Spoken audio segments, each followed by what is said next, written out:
नमस्कार। प्राइम समाचारमा स्वागत छ। म दृष्टिवाणी थेताल र म सरोज कोइराला। सुरु गरौं अहिलेसम्मका प्रमुख समाचारबाट।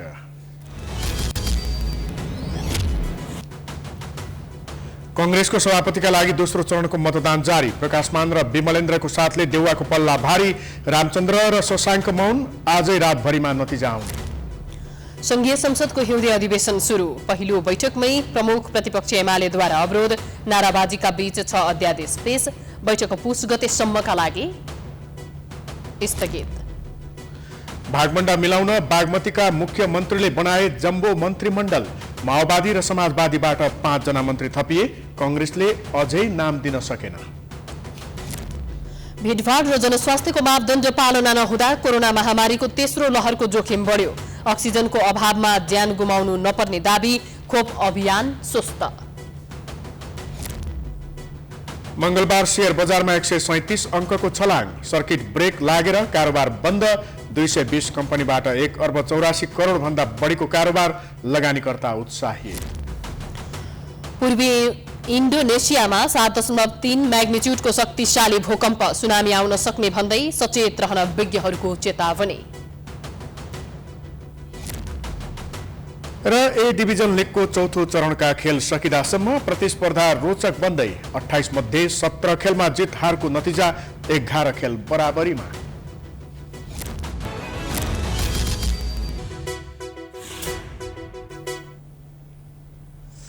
अब समाचार विस्तारमा। नेपाली कांग्रेसको सभापतिका लागि दोस्रो चरणको मतदान जारी छ। पहिलो चरणको निर्वाचनमा कसैले पनि 50% भन्दा बढी मत ल्याउन नसकेपछि कांग्रेसमा फेरि सभापतिका लागि मतदान सुरु भएको हो। भ्रेकुटी मण्डप स्थित मतदान स्थलमा अपराह्न 4:45 बजेबाट मतदान सुरु भएको थियो। सभापतिका लागि शेरबहादुर देउबा र शेखर कोइरालाले प्रतिस्पर्धा गर्दैछन्। कांग्रेसकी वयोवृद्ध प्रतिनिधि शान्ति कार्कीले पहिलो भोट खसाएकी थिइन्। प्रधानमन्त्री तथा सभापतिका प्रत्याशी शेरबहादुर देउबाले पनि भोट खसाइसकेका छन्। अर्का प्रत्याशी शेखर कोइराला पनि मतदानका लागि मतदान स्थलमा पुगेका छन्। देशभरका कांग्रेस प्रतिनिधिहरू सभापति चुन्नका लागि मतदान स्थलमा लाइन लागेर बसेका छन्। पहिलो चरणमा पराजित 3 उम्मेद्वारले देउबालाई समर्थन गर्ने घोषणा गरिसकेका छन्।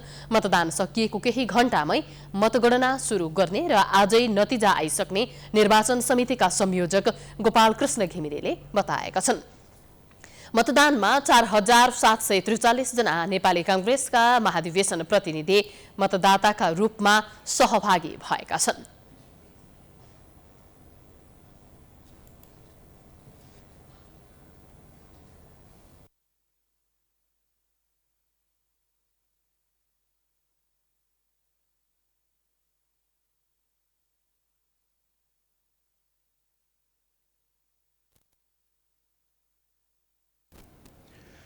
राजनीतिमा कोही पनि स्थायी शत्रु वा मित्र हुँदैनन्। नेपाली कांग्रेसको जारी 14औं महाधिवेशनमा यो भनाई सत्य साबित भएको छ। हिजोसम्म शेरबहादुर देउवालाई सभापतिका रूपमा देख्नै नचाहने नेताहरू सभापतिका लागि भइरहेको दोस्रो चरणको निर्वाचनमा उनको साथमा उभिएका छन्। प्रकाशमान सिंह, विमलेन्द्र निधि र कल्याण गुरुङको सहयोगसँगै देउवा दोस्रो पटक सभापति चुनिने संघारमा छन् भने शेखर कोइराला सभापतिको दौडमा पछाडिने। कांग्रेसमा कोइराला विरासतको पहिलो सदस्य बन्दैछन्। एक रिपोर्ट।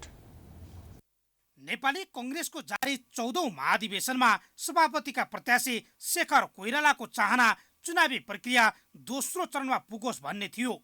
पहिलो चरणमा नै जित हात पार्ने रणनीतिमा रहेका शेरबहादुर देउबा मात्र 82 मतका कारण दोस्रो चरणको चुनावी प्रक्रिया स्वीकार्न बाध्य भए। पहिलो चरणको नतिजा सार्वजनिक भए लगतै धेरैले अनुमान गरेका थिए नेपाली कांग्रेसमा फेरि कोइराला विरासत फर्किँदैछ, किनकि सभापतिका अन्य उम्मेद्वारहरूले चुनावी प्रक्रिया दोस्रो चरणमा प्रवेश गरेको खण्डमा देउबाको बहिर्गमनमा एकजुट हुने बताएका थिए। चुनाव अगाडि सबैको एउटै नारा थियो, देउबाबाट पार्टी र सरकार चल्न सक्दैन भन्ने। राजनीति सिधा होइन, वक्र रेखामा चल्छ भन्ने भनाइ त्यो बेला सत्य साबित भयो जब पहिलो चरणमा तेस्रो धेरै मत ल्याएका प्रकाशमान सिंहले देउबालाई समर्थन जनाउने कुरा सार्वजनिक गरे। साथीहरूसँग पनि मैले चाहिँ 1-to-1 प्राय जसो सबैसँग चाहिँ मैले कन्सल्ट गरेको छु र म चाहिँ खास गरेर यो चाहिँ आउने चाहिँ सेकेन्ड राउन्डको उसमा शेरबहादुरजीको पक्षमा चाहिँ मत दिनुको लागि मैले अनुरोध गरेको छु। सिंहको समर्थन पाएपछि हर्षित बनेका देउबालाई सभापतिको चुनावको पहिलो चरणमा पराजित उम्मेद्वार विमलेन्द्र निधि र कल्याण गुरुङको समेत साथ मिल्यो। त्यही कारण हिजोसम्म देउबालाई जसरी भए पनि सभापतिमा दोहोरिन दिनु हुँदैन भन्ने नेताहरूले नै यो मिलनलाई सुखद मानेका छन्। सुखद क्षण छ काङ्ग्रेसभित्रको एकता। भोलिको तिनै तहको निर्वाचनमा काङ्ग्रेस एकजुट भएर जान्छ। सहमति सहकार्य र एकता काङ्ग्रेस जुन आवश्यकता भन्ने मूल मन्त्र आज साबित भएको छ। हामी खुसी छौँ। आफूबाट अलग भएका नेताहरूलाई फेरि आफ्नो समर्थनमा उभ्याउन सक्नु देउबाको राजनीतिक जित हो।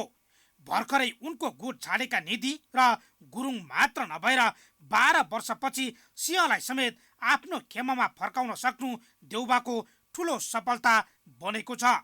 नेपाली कङ्ग्रेसमा कोइराला विरासतमाथि धावा बोल्दै सभापति बनेका देउबाले एक दिनमै आफूलाई बलियो बनाएका भने होइनन्। 50 वर्ष टेक्दा नटेक्दै प्रधानमन्त्री बन्न सफल देउबा 76 वर्षको उमेरमा अहिले प्रधानमन्त्रीका रूपमा 5औं कार्यकाल बिताइरहेका छन्। दोस्रो कार्यकालका लागि सभापति बन्न उनलाई सत्ताले समेत साथ दियो। नेतालाई लोभ देखाउने हतियार बन्यो। पार्टीमा सधैँ आफ्नो विरोध गर्दै आएका वरिष्ठ नेता रामचन्द्र पौडेल सहित महामन्त्री शशाङ्क कोइराला समेत शेखरको समर्थनमा मौन बस्न लगाएर देउबाले राजनीतिक चतुर्याई पनि देखाएका छन्, जसले गर्दा पार्टी र सत्ताको मोर्चामा सधैँ असफल देखिने देउबा राजनीतिको मैदानमा भने माहिर खेलाडी साबित भएका छन्। दर्शकवृन्द, यति बेला नेपाली काङ्ग्रेसको महाधिवेशन स्थलतर्फ हामी यहाँहरूको ध्यान आकृष्ट गराउँछौँ, जहाँ हाम्रा संवाददाता पुण्य धमाला पछिल्लो जानकारीका साथ उपस्थित छन्।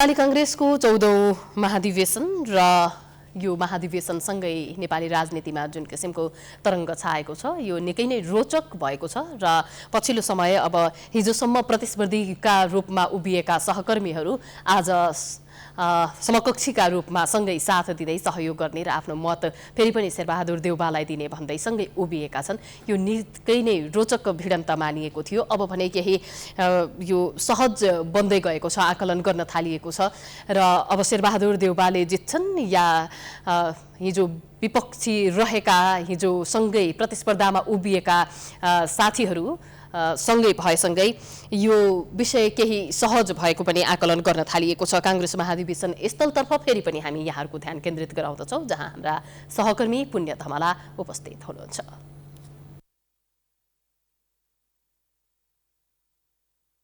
काङ्ग्रेसको 14औं महाधिवेशन जारी रहँदा यो महाधिवेशनबाट कस्तो नेतृत्व पार्टी पङ्क्तिमा स्थापित होला र सँगसँगै सभापतिमा कसले बाजी मार्लान् भन्ने प्रतीक्षा काङ्ग्रेस जनमा मात्रै होइन, देश भरका नागरिकहरूमा छ, जनतामा छ।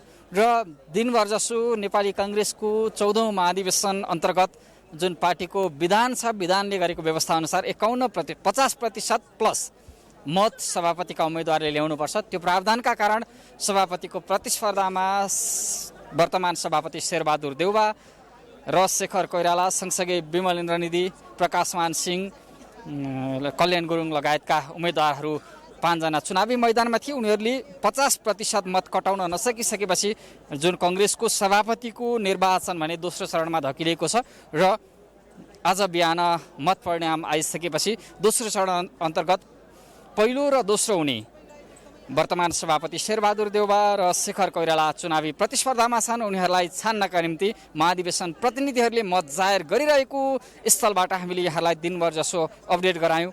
यहाँ मिश्रित प्रतिक्रिया आइरहेको छ। कतिपय महाधिवेशन प्रतिनिधिहरूले भनिरहेका छन् एउटा परिपक्व नेतृत्व छान्नु छ र परिपक्व र युवा पङ्क्तिलाई समेत सँगै समेटेर अगाडि बढाउँदा पार्टीलाई आगामी निर्वाचनमा बहुमत दिलाउन सकिन्छ। एउटा परिपक्व पार्टी, सबल पार्टी र जनताको मन जित्ने पार्टीका रूपमा स्थापित गराउन सकिन्छ। त्यसैका लागि हामी मत जाहेर गर्छौँ भनेर भनिरहेका छन् र करिब करिब यति बेलासम्म जुन महाधिवेशन प्रतिनिधिले जाहेर गर्नुपर्ने मतको आधा जति मत जाहेर भइसक्न लागेको छ र यो मत जाहेर गर्न केही घण्टामा यो मतदानको प्रक्रिया टुङ्गिने हामीले जानकारी प्राप्त गरेका छौँ भने यथाशक्य छिटो सभापतिका 2 जना उम्मेदवारको मतगणना सुरु गरेर यो नतिजा प्रकाशन गर्ने र सँगसँगै भोलिबाट सम्भवतः अन्य पदाधिकारी र केन्द्रीय सदस्यको मतगणनालाई अगाडि बढाउने भन्ने निर्वाचन समितिले तयारी गरेको छ र हामी यहाँलाई भृकुटी मण्डप क्षेत्रमा यो सभागृह क्षेत्रमा सभापतिका 2 उम्मेदवार वर्तमान सभापति शेरबहादुर देउवा र शेखर कोइराला 20 उनीहरूलाई छान्नका निम्ति महाधिवेशन प्रतिनिधिहरूले मत जाहेर गरिरहेको स्थानबाट हामी यहाँलाई यो देखाइरहेका छौँ र महाधिवेशन प्रतिनिधिहरूले भनिरहेका छन् एउटा परिपक्व नेतृत्व सँगसँगै युवाहरूको जोस जाँगरबाट एउटा मिश्रित नेतृत्व छान्नका निम्ति त्यो विवेक प्रयोग गरेका छौँ भनेर उनीहरूले प्रतिबद्धता जाहेर गरिरहेका छन् र सबैको चाहना र भावना एउटै छ सरकार सँगसँगै पार्टीको नेतृत्व एउटै व्यक्तिले गरेर आगामी निर्वाचनमा कांग्रेसलाई बहुमत दिलाउनुपर्छ, जनताको मनमा बस्न सक्ने पार्टी बनाउनुपर्छ। विगतका तिता मिठा अनुभवहरूलाई अब आउने नेतृत्वले एउटा बिर्सिनु पर्छ र एक ढिक्का बनाएर पार्टीलाई सबैलाई मिलाएर लान सक्ने हिम्मत त्यो परिवर्तन नेतृत्वले गर्नुपर्छ भनेर भनिरहेको अवस्था छ। यद्यपि यो मत परिणामले कस्तो नतिजा दिन्छ, महाधिवेशन प्रतिनिधिले कस्तो विवेक पुर्याएका छन् त्यो हेर्न भने मतगणनाको नतिजा हेर्नुपर्ने हुन्छ। अहिले पनि हामी यहाँलाई फेरि केन्द्रीय स्टुडियोतर्फ समाचारमै जोड्न चाहन्छौँ। धन्यवाद पुण्यजी, उहाँ हुनुहुन्थ्यो पुण्य धमला। हामीलाई नेपाली कांग्रेसको 14औं महाधिवेशन अन्तर्गत आज भएको दोस्रो चरणको पछिल्लो अवस्थाका बारेमा जानकारी गराउँदै हुनुहुन्थ्यो। मतदान प्रक्रिया निकै अगाडि बढिसकेको छ। 3:45 बजेबाट सुरु भएको अब यो मतदान लगभग आदि भएको भन्नेसम्म हामीले जानकारी प्राप्त गरिसकेका छौँ। सकेसम्म आज नै मत परिणाम आउने भन्ने सम्भावना पनि रहेको बताइएको छ। एवं रितले हामी यी विषयमा थप जानकारी अन्य बुलेटिनहरूमा र विशेष प्रत्यक्ष प्रसारण मार्फत पनि दिँदै जाने नै छौँ। अब बाँकी प्रसङ्ग। नेपाली कांग्रेसका वरिष्ठ नेता रामचन्द्र पौडेलले पार्टीका नेता कार्यकर्ताका लागि चियापान आयोजना गरेका छन्। आज बिहान पौडेलले आयोजना गरेको चियापानमा सभापतिका प्रत्याशीद्वय प्रधानमन्त्री शेरबहादुर देउवा र डाक्टर शेखर कोइराला पनि सहभागी थिए।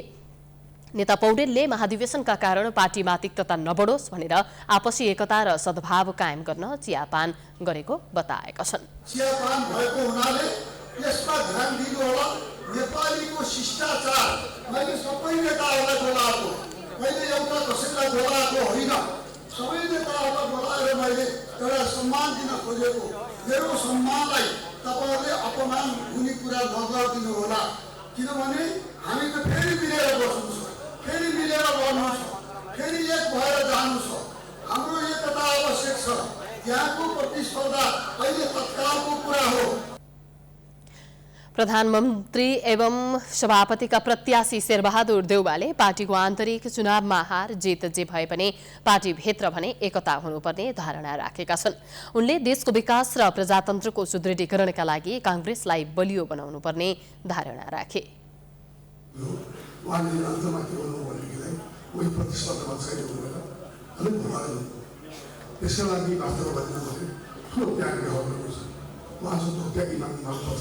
इसका नाम से पोस्ट के संबंधित है।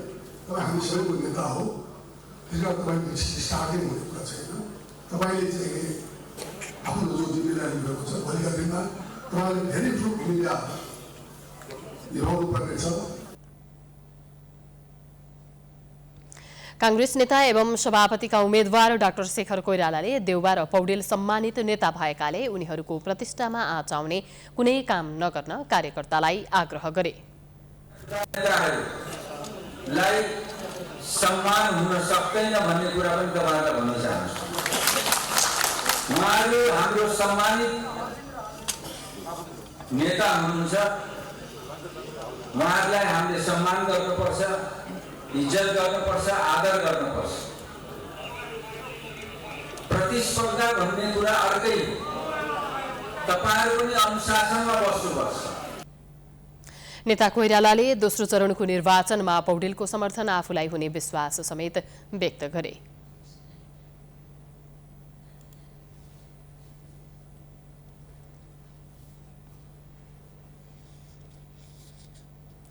समाचारको सिलसिला जारी छ।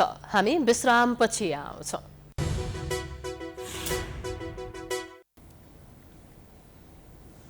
विश्रामपछि स्वागत छ। अब बाँकी समाचार।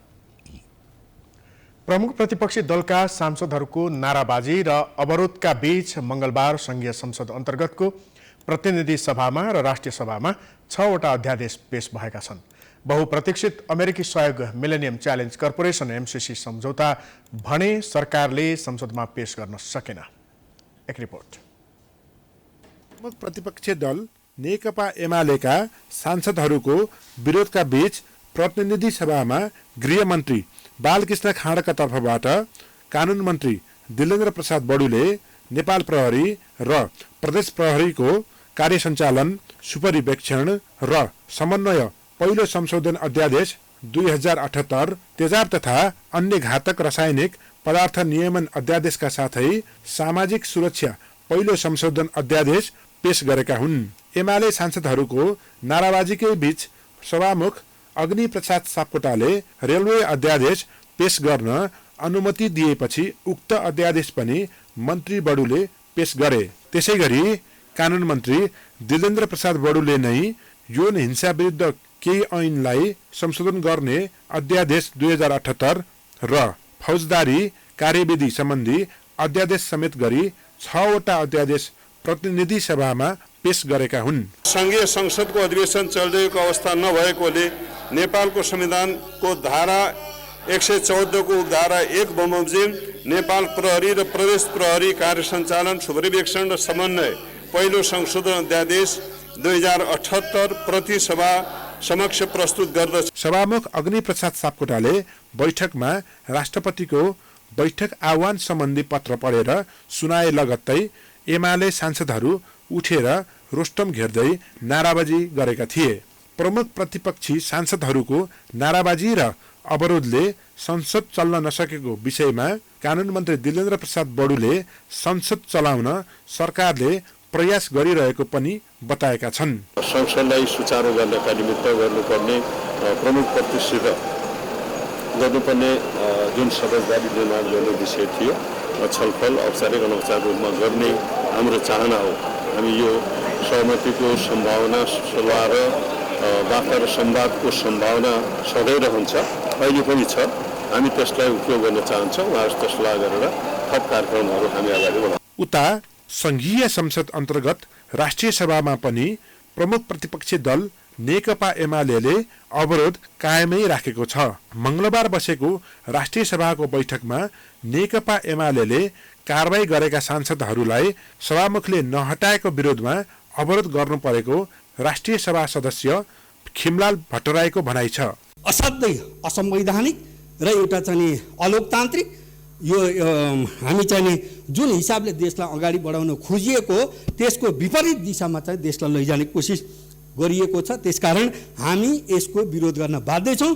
यस हिसाबले संसद चल्न सक्दैन। एमाले दलले कारबाही गरेका सांसदहरूलाई प्रवेश गराइरहँदा यो चाहिँ गैर कानुनी हो भनेर हामीले भनिरहँदा सभामुखले यसलाई नटेरेर जुन आफ्नो तरिकाले संसद चलाइरहनु भएको छ र एउटै केसमा एउटै इस्युमा कसैलाई 24 घण्टा बित्ने बित्तिकै तपाईँको सूचना जारी गर्नुहुन्छ भने कसैलाई चाहिँ पक्षपातपूर्ण व्यवहार गरेर आजका मितिसम्म पनि कारबाहीको सूचना निकाल्नु भएको छ। सरकारले मंगलबार बसेको संघीय संसदको दुवै सदनका बैठकमा बहुप्रतीक्षित अमेरिकी सहयोग मिलेनियम च्यालेन्ज कर्पोरेसन एमसीसी सम्झौता भने पेश गर्न सकेन।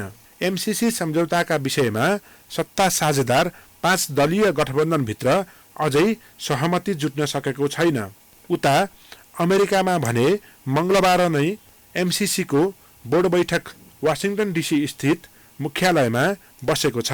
यता नेपालमा पनि अमेरिकाले मंगलबारकै प्रतिनिधि सभाको बैठकमा एमसीसी सम्बन्धी सम्झौता संसदमा पेश गरेर अगाडि बढाउन आग्रह गरेको थियो।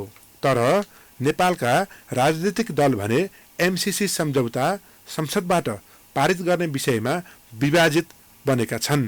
प्राइम टाइम एचडी का लागि हरिशरण तिमिलसिना, काठमाडौँ।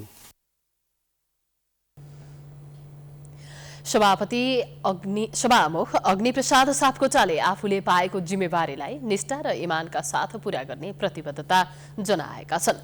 15औं संघीय संसद सेवा दिवसका अवसरमा काठमाडौँमा आयोजित एक कार्यक्रममा उनले संसदको प्रतिष्ठा र गौरवलाई माथि उठाउने प्रयत्न गर्ने र यसका लागि जिम्मेवारीलाई निष्ठा र इमानका साथ पूरा गर्ने प्रतिबद्धता जनाएका हुन्। गरेका छौं संघीय संसदमा सार्वभौम सत्ता सम्पन्न बनाउनका लागि हामीले आफ्ना कर्तव्य पूरा गर्यौं भने न्यायपालिका कार्यपालिकालाई पनि संयोजन गर्ने हाम्रो एउटा प्राधिकार बन्छ, हाम्रो छवि बन्छ। छवि बन्ने भन्ने कुरा त्यो एक रात बन्ने कुरा होइन, यति वर्षमा बन्ने कुरा होइन, त्यो त निरन्तरको प्रयत्नमा हरेक पल पल प्रतिपल हामीलाई चाहिँ इतिहासले परीक्षा गरिरहेको छ। इतिहासले दिएको जिम्मेवारीलाई विवेकपूर्ण ढंगबाट पूरा गर्दै सुशासनको सन्देश प्रवाह गर्न उनले राष्ट्रसेवकलाई निर्देशन समेत दिए। चारैतिर निराशा छाइरहेका बेला देश र जनताको सेवामा इमानदार, निष्ठा र अनुशासनमा रहे सुशासनको शक्तिशाली सन्देश दिन सक्नुपर्ने उनको भनाइ छ। कार्यक्रममा राष्ट्रिय सभा उपाध्यक्ष शशिकला दाहालले संसद सेवामा रहेका कर्मचारीलाई कार्य सम्पादन चुस्त र प्रभावकारी तुल्याउन सुझाव दिइन्। कार्यक्रममा संसद सेवामा वर्षभरिको कार्य सम्पादनमा अब्बल ठहरिएका उपसचिव रामकुमार पौडेललाई रु 1 लाख रुपैयाँ राशिको सर्वोत्कृष्ट संघीय संसद सेवा र शाखा अधिकृत दीपा कुमारी दुलाललाई रु 75,000 राशिको उत्कृष्ट संघीय संसद सेवा पुरस्कार प्रदान गर्ने घोषणा गरिएको थियो।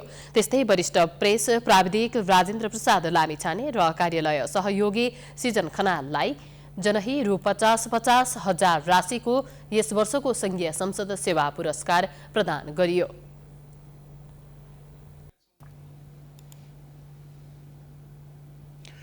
बागमती प्रदेशका मुख्यमन्त्री राजेन्द्र पाण्डेले मन्त्री परिषद विस्तार गरेका छन्। मुख्यमन्त्री पाण्डेले नेकपा माओवादी केन्द्रबाट 3 जना मन्त्री र नेकपा एकीकृत समाजवादीबाट 2 मन्त्री र 1 राज्य मन्त्री थप गरेका हुन्।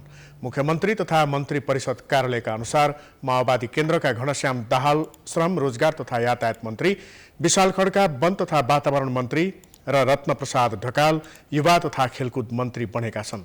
त्यस्तै एकीकृत समाजवादी पार्टीका वसन्त मानन्दर खानेपानी ऊर्जा तथा सिँचाइ मन्त्री र वसुन्धरा हुमागाई कृषि तथा पशुपक्षी विकास मन्त्री बनेका छन्।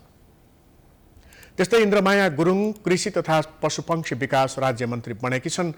नवनियुक्त मन्त्रीहरूले आजै पद तथा गोपनीयताको शपथ लिएका छन्। मंगलबार मन्त्री परिषद विस्तार गर्दा नेपाली कांग्रेसका सांसदहरू भने समेटिएका छैनन्। कांग्रेस सांसदहरू पार्टीको महाधिवेशनमा व्यस्त भएकाले मन्त्रीको नाम टुङ्ग्याउन नसकेको नेताहरूले बताएका छन्। हाल बागमती मन्त्री परिषद 5 सदस्यीय छ र मंगलबार 6 जना थप भएका छन्। बागमती प्रदेशमा मन्त्रालयको संख्या 8 बाट बढाएर 14 पुर्याइएको छ।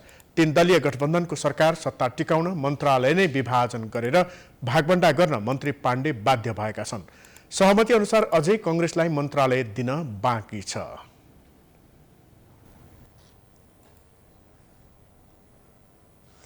नेकपा माओवादी केन्द्रको संसदीय दलको बैठकले 21 सदस्यीय संसदीय बोर्ड गठन गरेको छ।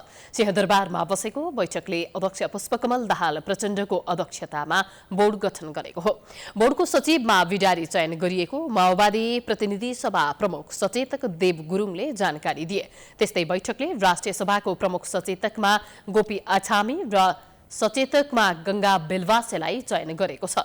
बैठकले संघीय संसदको अधिवेशनलाई प्रभावकारी बनाउने निर्णय गरेको गुरुङले जानकारी दिए। राष्ट्रिय सभा प्रतिनिधि सभा दुवैतर्फ गर्दाखेरि विधेयकहरू धेरै नै छन्। अब गएको अधिवेशनमा पनि चाहिँ विधेयकहरू थ्रु गर्न सकिएन। अब एमाले निरन्तर अवरोध गरिराखे। यो अधिवेशन पनि अब अवरोध गरिरहने हो भनेदेखि त चाहिँ विधेयकहरू त अगाडि बढ्दैन चाहिँ। त्यसकारणले गर्दाखेरि चाहिँ संवाद गर्नु पर्यो, पहल गर्नु पर्यो भन्ने प्रकारकै कुराहरू चाहिँ भएको छ। र अब दोस्रो कुरा चाहिँ बैठकमा अध्यक्ष पुष्पकमल दाहालले हिउँदे अधिवेशनलाई प्रभावकारी बनाउन निर्देशन दिएका थिए।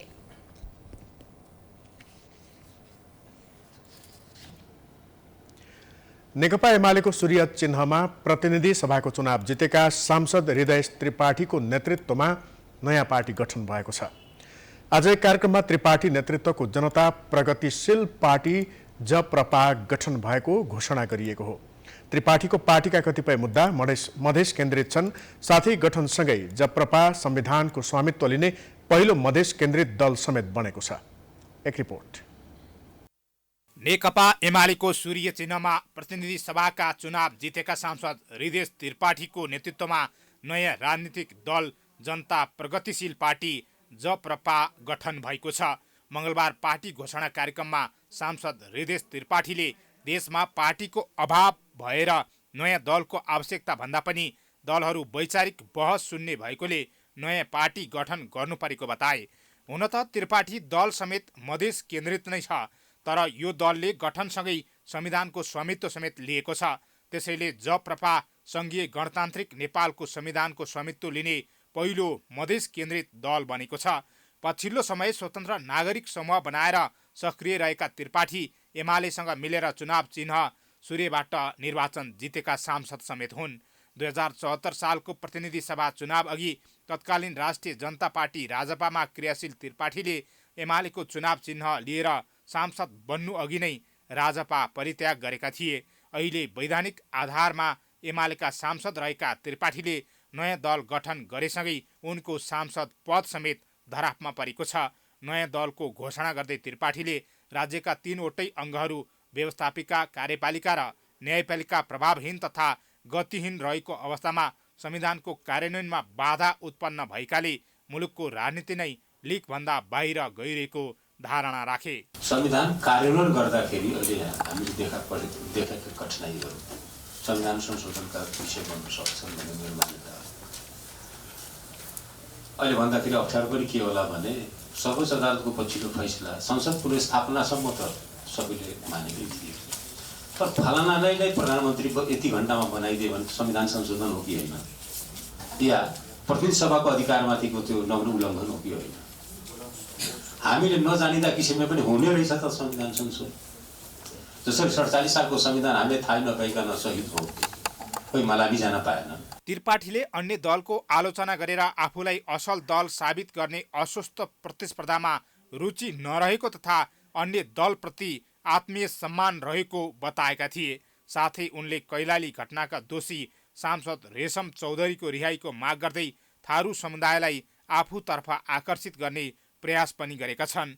साथै जप्रपाले एमसीसीका विषयमा राष्ट्रिय सहमति हुनुपर्ने, अन्यथा देशप्रति अन्तर्राष्ट्रिय विश्वसनीयतामा ह्रास आउने भन्दै एमसीसी सम्झौताको पक्षमा आफूलाई उभ्याएको छ। नयाँ पार्टी घोषणा कार्यक्रममा काङ्ग्रेस नेता तथा पूर्व सभामुख दमननाथ ढुङ्गाना, पूर्व सचिव रामेश्वर खनाल तथा लेखक तुलनारायण शाह ड्यासमा उपस्थित थिए। तर पार्टीमा उनीहरूको भूमिका के हो भन्ने बारे भने केही खुलाइएको छैन। नेपालमा कोरोना भाइरसको तेस्रो लहरको जोखिम बढेको छ। विश्वका 60 भन्दा बढी मुलुकमा फैलिएको ओमिक्रोन भेरिएन्ट नेपालमा समेत पुष्टि भएसँगै महामारीको जोखिम बढेको भन्दै आवश्यक तयारीका लागि विज्ञहरूले सचेत गराएका छन्। त्यसमाथि भेटभाड जन्य गतिविधि समेत बढ्दै जाँदा जोखिमको सम्भावना धेरै बढेको छ। एक रिपोर्ट। कोरोना महामारीको दोस्रो लहरको संक्रमण नघट्दै फेरि तेस्रो लहरको जोखिम बढेको छ। पछिल्ला दिनमा बढ्दो भिडभाड तथा बढ्दै गएको लापरवाहीका कारण कोरोना संक्रमणको तेस्रो लहरको जोखिम बढेको हो। यस्तो अवस्थामा पनि अस्पतालहरूमा तेस्रो लहरको तयारी तथा पूर्वाधारको विकास हुन सकेको छैन। हुन त नागरिकले कोरोनाको दोस्रो लहरमा भोगेका समस्याले सरकारलाई केही हदसम्म सोच्न बाध्य बनाएको थियो। त्यही कारण दोस्रो लहरमा संक्रमितको ज्यानै जाने गरेर अक्सिजनको अभाव भएको विषयमा सरकारी तहबाट केही काम भएको छ, जसले गर्दा तेस्रो लहरमा अक्सिजनकै अभावमा ज्यान गुमाउनु पर्ने सम्भावना कम भएको छ। स्वास्थ्य तथा जनसङ्ख्या मन्त्री विरोध खतिवडा दोस्रो लहरको भयावह अवस्थालाई ध्यानमा राखेर आवश्यक तयारी भइरहेको बताउँछन्। आगामी दिनमा अक्सिजन र उपचारको अभावमा नागरिकले ज्यान गुमाउनु नपर्ने दाबी समेत उनको छ। अक्सिजन प्लान्ट राख्छन् भने अक्सिजन प्लान्टको, अक्सिजन लिक्विडको अथवा अक्सिजनसँग गाँसिएकालाई हामीले चाहिँ कुनै पनि राजस्व नलिकन गऱ्यौँ। त्यही अनुसार अक्सिजन प्लान्टहरू खडा पनि भए। हरेक अस्पतालमा हामीले अक्सिजन राख्यौँ, के भन्छ त्यसलाई, प्लान्ट भनौँ न, अक्सिजन प्लान्ट राख्यौँ हामीले अस्पतालको साइज अनुसार। त्यसको लागि पनि त्यो अक्सिजन स्टोरेज गर्ने क्षमता पनि बढायौँ। अनि त्यसपछि आइसियुहरूको अभाव भयो। त्यो बेलाको सुरुवात बेलाको भन्दा अहिले आइसियुको क्षमता पनि डबल भएको छ। भेन्टिलेटर भन्ने चिज प्राप्त नै हुन गाह्रो थियो। अहिले भेन्टिलेटर प्रशस्त चाहिँदो मात्रामा हामीसँग छ। बेलाको भन्दा हाम्रो तयारी, व्यवस्थापन, चेतना र यी सबै चिज भएको हुनाले त्यस्तो तपाईँले भने जस्तो हाहाकार, असिलो अथवा चाहिँ नि विभिन्न चिजका अभाव हुने, इमर्जेन्सीमा सबै कुरो गर्नुपर्ने अनि इमर्जेन्सीका नाममा बेइमानी गर्ने त्यो चिज छैन। पछिल्ला दिनमा अस्पतालहरूमा गरिएको परीक्षण मध्ये कोरोना संक्रमण पुष्टि हुने दर समेत बढेको छ। केही साता अघिसम्म परीक्षण गरिएको मध्ये 5% भन्दा कम मात्रै कोरोना संक्रमण पुष्टि हुने गरेको थियो। तर अहिले यो संक्रमणको ग्राफ बढ्दो छ। हामीले दोस्रो वेभमा जुन खालको प्रेसरलाई धान्नु पर्यो त्यो प्रेसरलाई धान्न सक्ने क्षमतामा हामी अहिले पनि छौँ। हामीसँग अक्सिजन कन्सन्ट्रेटरहरू इनाफ छन्। कन्सन्ट्रेटरबाट पनि प्रयोग गर्न सकिन्छ। हामीसँग 10 लिटरका 15 लिटरका अक्सिजन कन्सन्ट्रेटर पनि छन्। प्लस अब अक्सिजन सिलिन्डरको लागि अक्सिजनको लागि त प्लान्टको मलाई लाग्दैन अब आउने हामीसँग त्यस्तो खालको सिचुएसन भयो र बिरामीको चाप भयो भने अब चाहिँ अक्सिजनकै कमीका कारणले गर्दा कसैले उपचार पाएन भन्ने अवस्था सिर्जना हुँदैन जस्तो लाग्छ। कोरोनाको पहिलो लहर केही मात्रामा कमी हुँदा गरिएका गल्तीका कारण दोस्रो लहर सामना गर्नु परेको थियो। अहिले दोस्रो लहरको कोरोना संक्रमण मुक्त नहुँदै सरकार, राजनीतिक दल र सर्वसाधारणले झन् ठूलो गल्ती दोहोर्याउँदैछन्। यसले भविष्यमा भयावह अवस्था आउन सक्ने चेतावनी जनस्वास्थ्य विज्ञ डाक्टर शरद उन्तको छ। साथै अहिलेसम्म भएका अध्ययनलाई मान्ने हो भने तीव्र गतिमा विश्वभर फैलिँदै गएको ओमिक्रोन भेरिएन्ट विगतमा तहल्का मचाएको डेल्टा भेरिएन्ट भन्दा संक्रामक छ। त्यसैगरी जनस्वास्थ्यको मापदण्डको व्यवस्था गर्ने हो भने नयाँ भेरिएन्ट मात्रै नभएर डेल्टा भेरिएन्टले नै आतंक फैलाउने दाबी पनि डाक्टर उन्तको छ। हामीमा फेरि पनि त्यो लापरवाही भयो, फेरि पनि त्यो गैर जिम्मेवारीपनहरू चाहिँ देखियो र हामीले चाहिँ जनस्वास्थ्यको विधिहरूमा चाहिँ खुकुलोपन ल्यायौँ। चाहे त्यो व्यक्तिगत तहमा होस्, चाहे त्यो चाहिँ सामूहिक तहमा होस्, चाहे त्यो संस्थागत तहमा होस्। यदि त्यस्तो किसिमको चाहिँ जनस्वास्थ्यको विधिहरूमा चाहिँ खुकुलोपन ल्यायौँ भनेदेखि मलाई त के लाग्छ भने अर्को चरण आउनुको लागि नयाँ भेरिएन्ट पनि चाहिँदैन। यो पुरानै भेरिएन्टले पनि अर्को चरणहरू चाहिँ विकास नगर्ला भनेर भन्न सकिँदैन। कोरोना संक्रमणलाई नियन्त्रण गर्नका लागि अहिलेसम्म उपचारको उपयुक्त विधि पत्ता लागेको छैन। तर विश्वभर प्रयोग भइरहेको खोपले नै संक्रमणलाई नियन्त्रणमा लिन सकिएको छ। उता नेपालमा पर्याप्त मात्रामा खोप आए पनि खोप अभियान भने प्रभावकारी हुन सकेको छैन। अहिलेसम्म लक्षित जनसङ्ख्याको झण्डै 50%ले खोपको पहिलो मात्रा नै लगाउन पाएका छैनन्। खोप केन्द्रको विस्तार हुन नसक्दा खोप अभियान प्रभावकारी हुन नसकेको हो। केही वर्ष यता काठमाडौँमा सवारी साधनको अत्याधिक जाम बढ्न थालेको छ। दिनदिनै बढिरहेको जामका कारण निर्धारित समयमा गन्तव्यमा पुग्न निकै कठिन बन्दैछ। सवारीका साधन बढेको अनुपातमा सडक विस्तार हुन सकेको छैन। साथै कमजोर सडक पूर्वाधार तथा अन्डरपास सडक निर्माण कार्य योजनामै सीमित हुँदा जताततै ट्राफिक जाम बढेको देखिन्छ। एक रिपोर्ट। सवारीका साधन बढेका बढै छन् भने सडक बढेको छैन। अन्डरग्राउन्ड सडक नहुँदा पनि सवारी जाम ठेक्न नसक्ने बनेको हो। सवारीका धनीले सडकमै सवारीका साधन पार्किङ गर्नाले पनि सवारी जामले सडक अस्तव्यस्त बन्ने गरेको छ। उपत्यकामा हिजो आज अस्वाभाविक रूपमा जाम देखिएको छ। कार्यालय समयमा एक स्थानबाट अर्को स्थानमा पुग्न लामो समयसम्म जाममा बस्नुपर्ने देखिएको छ।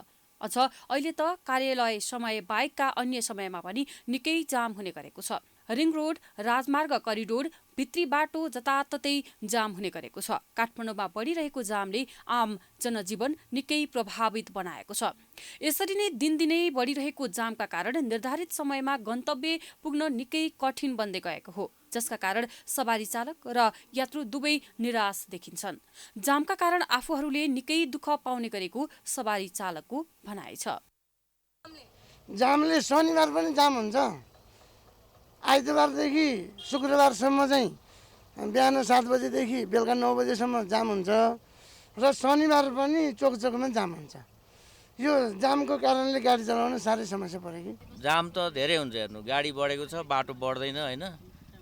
सबै चाहिँ अब नियमअनुसार चलाउँदैन, डबल यस्तो पार्किङ गर्छ, मोटरसाइकल त्यस्तै चलाउँछ। बाटो छैन, गाडी धेरै भए। काठमाडौँ उपत्यकामा जाम हुनुका पछाडि धेरै कारणहरू रहेका छन्, जसमध्ये दिनदिनै बढिरहेका सवारी साधन र कमजोर सडक पूर्वाधार मुख्य कारण रहेको छ। पूर्वाधार विज्ञहरूका अनुसार काठमाडौँका हरेक सडकमा चौडाइ र उपत्यकाभित्र बढिरहेको बढ्दो शहरीकरणका कारण धेरै जाम हुने गरेको देखिएको छ। पूर्वाधारका विषयमा सरकारले ध्यान पुर्याउनु पर्ने पूर्वाधार विज्ञ भरत शर्माको भनाइ छ। गाडीको सङ्ख्या अनएबेटेड हिसाबले हामी इम्पोर्ट गरिरहेछौँ, त्यसमा हामीले कन्ट्रोल गर्नु पर्यो भाइ। यो चाहिँ तपाईँ त्यसैले त भने नि मास ट्रान्जिट बढाउने कोसिस गर्नुहोस्। मोबिलिटीको लागि अब 10 किलोमिटर हिँड भनेर त भन्ने कुरा आउँदैन नि, त्यस्तोमा चाहिँ नि मास ट्रान्जिट त्योतिर जानुहोस्। यति मात्र नभएर ट्राफिक प्रहरीमा पछिल्लो समय देखिएको दक्ष कर्मचारीको अभाव र ट्राफिक व्यवस्थापन प्रविधि मैत्री नबन्दा यस्तो दुर्गति हुन पुगेको हो। हिजो आज काठमाडौँमा करिब 20 लाख सवारी साधन दैनिक उपयोगमा आउने गरेका छन्। सडकमा सवारी जाम व्यवस्थापनका लागि 1500 ट्राफिक प्रहरी खटाइएको छ। यता धेरैजसो ठाउँमा अझ पनि ट्राफिक लाइट जडान गरिएको छैन। करिडोर केही स्थानमा निर्माण भएका छन् भने धेरैजसो स्थानमा अझै पनि बन्न सकेका छैनन्।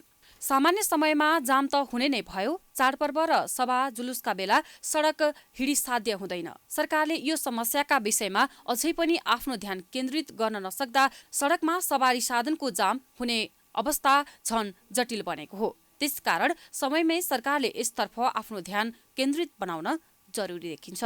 क्यामेरामा अमृत भट्टका साथमा दीक्षा गौतम, काठमाडौँ। समाचारको सिलसिला जारी छ, हामी विश्रामपछि आउँछौँ। विश्रामपछि स्वागत छ। अब आर्थिक समाचार।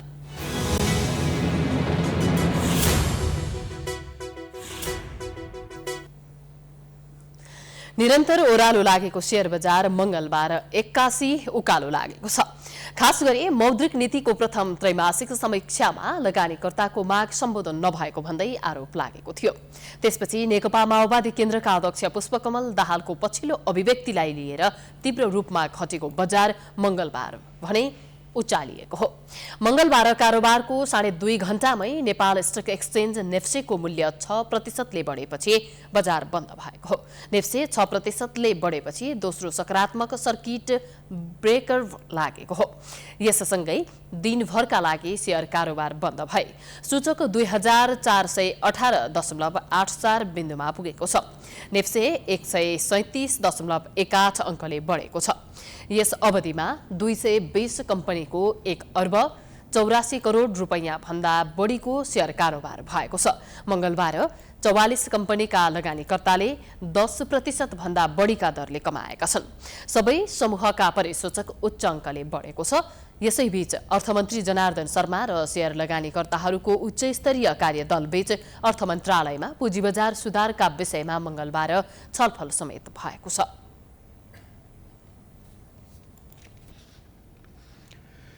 नेपाल टेलिकमले वरिष्ठ कलाकारद्वय मदन कृष्ण श्रेष्ठ र हरिवंश आचार्य महजोडीलाई ब्रान्ड एम्बेसडर चयन गरेको छ। मंगलबार एक कार्यक्रम गरी नेपाल टेलिकमका प्रबन्ध निर्देशक डिलिराम अधिकारी, महजोडीद्वय र मध्यस्थता गर्ने शुभ मिडिया होमका सरोज ओलीबीच त्रिपक्षीय सम्झौता पत्रमा हस्ताक्षर भएको हो। टेलिकमले महजोडीलाई 1 वर्षका लागि ब्रान्ड एम्बेसडर चयन गरेको हो। हस्ताक्षर कार्यक्रममा टेलिकमका प्रबन्ध निर्देशक अधिकारीले सबै सेवाबारे सुसूचित गराउन वरिष्ठ कलाकारको साथ लिएको बताए। महजोडीसँगको सहकार्यले सेवाको छनौट, विश्वसनीयता र गुणस्तरबारे प्रचार प्रसारमा विश्वास बढेको विचार व्यक्त गरे। अधिकारीले सर्वसाधारणको पहुँच अनुसारको सेवा विस्तार गर्दै जाने योजना पनि सुनाए। गरिराखेका छौँ र आउँदा दिनमा कम्पनीले अझै दुर्गम क्षेत्रहरूमा नयाँ प्रविधि मार्फत नयाँ सेवाहरू प्रदान गर्दै आम जनतालाई जनताको आवश्यकता अनुसार उहाँहरूको आवश्यकता अनुसार विभिन्न खालको सेवाहरू र उहाँहरूको पहुँच अनुसार र उहाँहरूको क्षमता अनुसार सस्तो दरका पनि सेवाहरू दिन चाहन्छ। महजोडीद्वय श्रेष्ठ आचार्यले राष्ट्र र राष्ट्रियताका पक्षमा टेलिकमसँग आबद्ध रहेर आफूहरूले कार्य गर्ने बताए। टेक्नोलोजी धेरै प्रगति गरेको छ। अब यस्तो संस्थाको ब्रान्ड एम्बेसडर गर्नु पाउनु भनेको हाम्रो लागि सौभाग्यको कुरा हो। हाम्रो प्रमोसन भएको छ, निजी क्षेत्रसँग प्रतिस्पर्धा गर्नुपर्ने स्थिति छ र हामीलाई चाहिँ जहिले पनि के गर्नु लाग्छ भनेदेखि सकेसम्म हाम्रो राष्ट्रिय हाम्रो चाहिँ नेपालको गौरव नेपालको राष्ट्रिय कम्पनीहरूले जितोस् हाम्रो राष्ट्रियता अगाडि बढोस् भन्ने हामीलाई हाम्रो जहिले पनि त्यही चाहना छ। सो अवसरमा टेलिकमले 95% जनसङ्ख्यालाई 4G सेवा दिइरहेको र अब 5G सेवामा जाने तयारी भइरहेको जानकारी दिएको छ।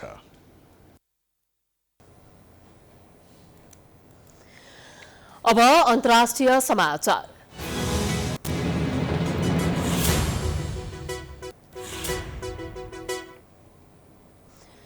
पूर्वी इन्डोनेसियामा 7.3 म्याग्निट्युडको शक्तिशाली भूकम्प गएको छ। उक्त भूकम्पपछि विज्ञहरूले इन्डोनेसियामा सुनामी आउने चेतावनी दिएका छन्। तटीय क्षेत्रका बासिन्दाहरूलाई डराएर घरबाट सुरक्षित स्थानतर्फ लाग्न समेत भनेका छन्। स्थानीय समयअनुसार उक्त भूकम्प बिहान 3:20 को समयमा गएको थियो। उक्त भूकम्पबाट एकजना घाइते भएका छन्। खासै मानवीय भौतिक क्षति तथा आर्थिक क्षति नभए पनि तटीय क्षेत्रमा सुनामीको खतरा भने बढेको छ। अमेरिकी भूगर्भ सर्वेक्षणका अनुसार भूकम्प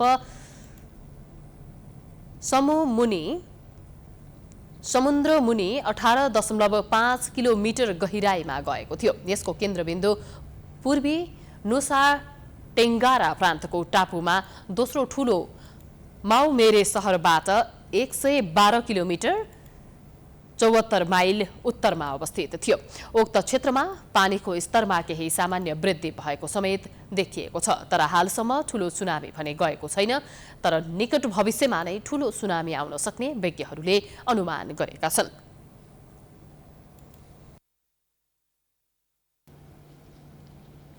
अब खेलकुद समाचार।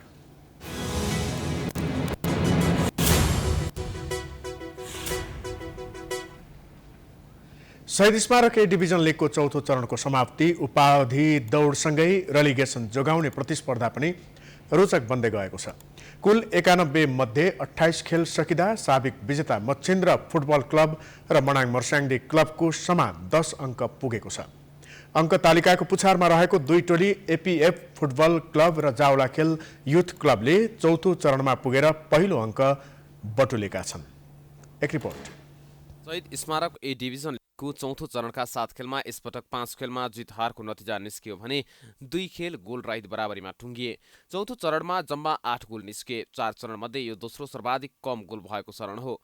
दोस्रो चरणमा 7 गोल मात्र भएको थियो। पहिलो चरणमा 16 र तेस्रो चरणमा 18 गोल भएको थियो।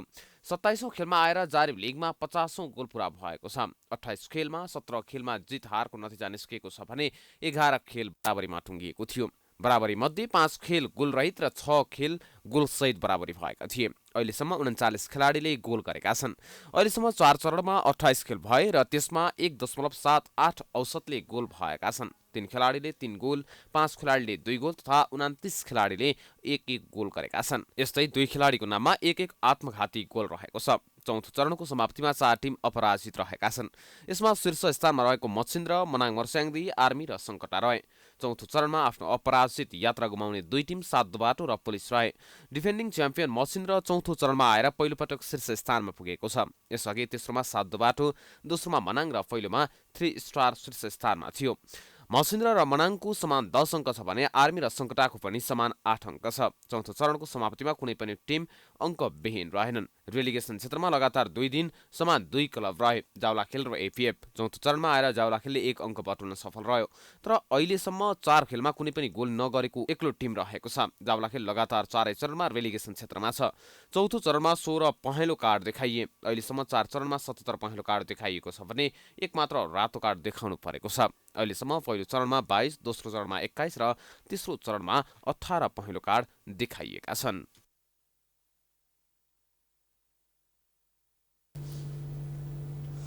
यो सँगै हामी समाचारको अन्त्यमा आइपुगेका छौं। जाँदा जाँदै प्रमुख समाचार पुनः एकपटक। कांग्रेसको सभापतिका लागि दोस्रो चरणको मतदान जारी। प्रकाशमान र विमलेन्द्रको साथले देउबाको पल्ला भारी। रामचन्द्र र शशाङ्क मौन। आजै रातभरिमा नतिजा आउने। संघीय संसदको हिउँदे अधिवेशन सुरु। पहिलो बैठकमै प्रमुख प्रतिपक्षी एमालेद्वारा अवरोध। नाराबाजीका बीच 6 अध्यादेश पेश, बैठक पुस 6 गतेसम्मका लागि स्थगित।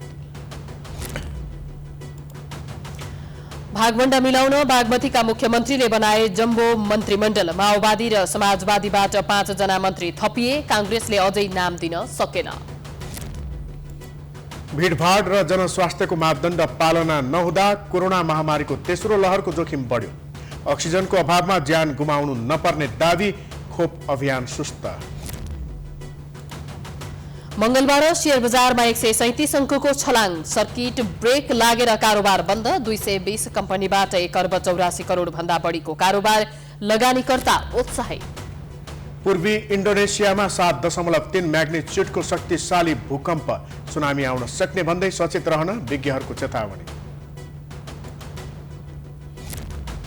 र ए डिभिजन लिगको चौथो चरणका खेल सकिँदासम्म प्रतिस्पर्धा रोचक बन्दै 28 मध्ये 17 खेलमा जित हारको नतिजा, 11 खेल बराबरीमा।